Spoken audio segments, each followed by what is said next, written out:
ಕನ್ನಡ ಪದ್ಯ. ಆನೆ ಬಂದಿತ್ತು, ಆನೆ ಬಂದಿತ್ತು,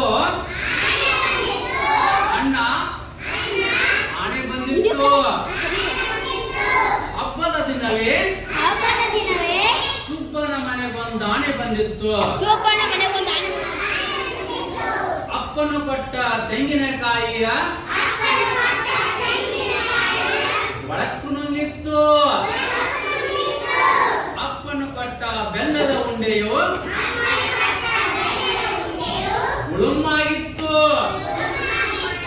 ಉದ್ದ ಸೊಂಡಿಲು, ಸಣ್ಣ ಕಣ್ಣು, ಬೆಳ್ಳನೆ ಕೋಡಿತ್ತು.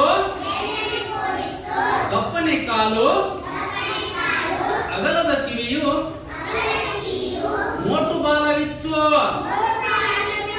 ಕಾಲಿಗೆ ಗೆಜ್ಜೆ, ಕೊರಳಿ ಗಂಟೆ. ಆನೆ ಬಂದಿತ್ತು.